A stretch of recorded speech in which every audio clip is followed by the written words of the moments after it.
Assalamualaikum warahmatullahi wabarakatuh. Selamat pagi teman-teman. Sebelum kita masuk materi, ada baiknya saya memperkenalkan diri saya terlebih dahulu. Perkenalkan, nama saya Deka Mardatila, kelas 2C, NIM 201112900071.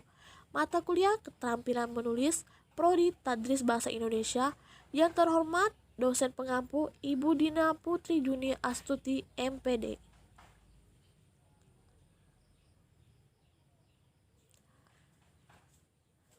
Baiklah, langsung saja kita masuk ke materi.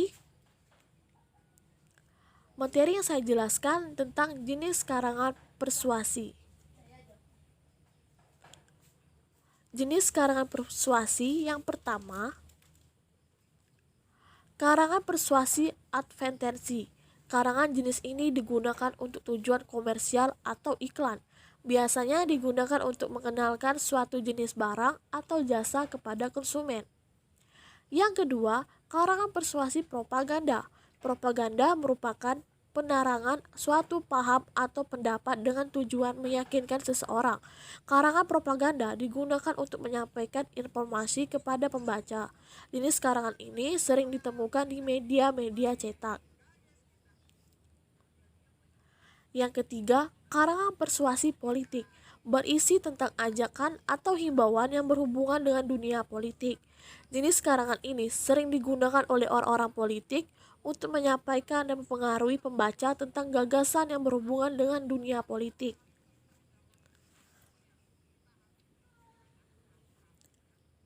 Yang keempat, karangan persuasi pendidikan umumnya digunakan oleh lembaga atau mereka yang menjadi pemerhatian dalam bidang pendidikan. Jenis karangan ini berupa himbauan, panduan, atau motivasi untuk membaca agar lebih memperhatikan pendidikan.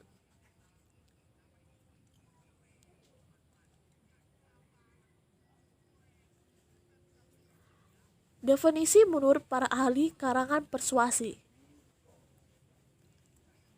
Menurut Taringan 1994, karangan atau tulisan persuasi adalah karangan yang dapat menarik minat dan dapat meyakinkan bahwa pengalaman pembaca merupakan suatu hal yang penting.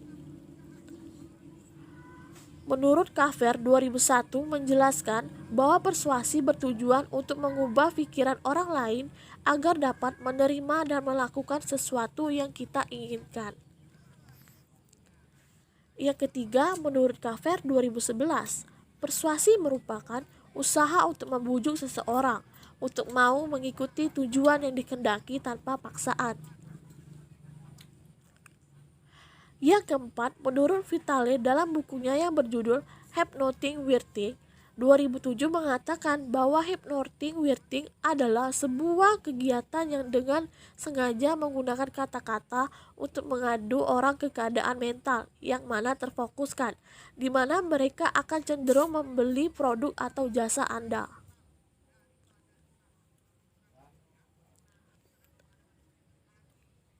Menurut pendapat saya sendiri, karangan persuasi adalah karangan yang ditulis untuk mengajak, menghimbau, menarik para pembacanya, atau mempengaruhi pembaca untuk melakukan sesuatu.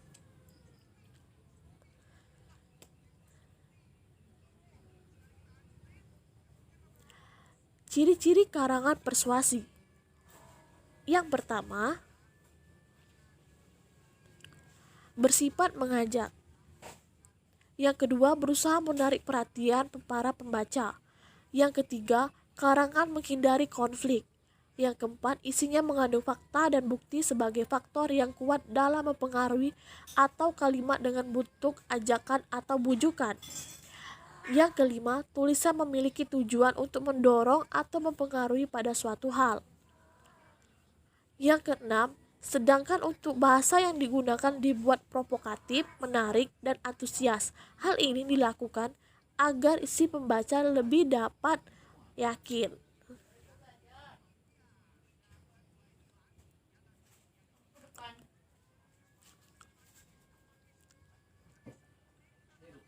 Contoh karangan persuasi.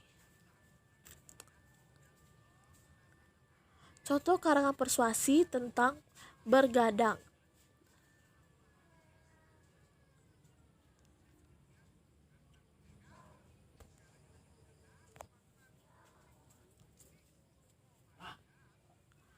Bergadang adalah suatu aktivitas yang buruk yang sering dilakukan banyak orang.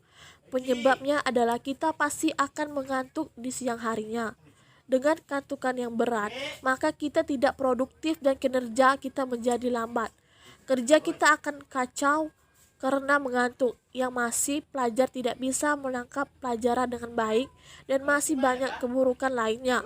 Buku Bukan hanya orang dewasa saja, sering sekali dijumpai anak-anak muda juga bergadang sampai larut malam, nongkrong di pinggir jalan, di warung kopi, atau hanya sekedar main bareng sampai larut. Semua sama saja. Kegiatan ini sangat merugikan sekali. Mungkin juga salah satu sebab bergadang terjadi adalah karena terlalu banyak minum kopi yang bisa membuat seseorang itu sulit tidur. Maka dari itu, marilah kita semua menghindari apa saja yang membuat kita sulit tidur. Dengan begitu, kita bisa lebih produktif pada siang harinya. Kita juga dapat bertambah sehat. Baiklah teman-teman, ada baiknya teman-teman mengklik daftar pusaka ini agar teman-teman bisa menambah wawasan dan pengetahuan tentang materi yang saya jelaskan tadi. Baiklah, itu saja yang bisa saya sampaikan. Wassalamualaikum warahmatullahi wabarakatuh.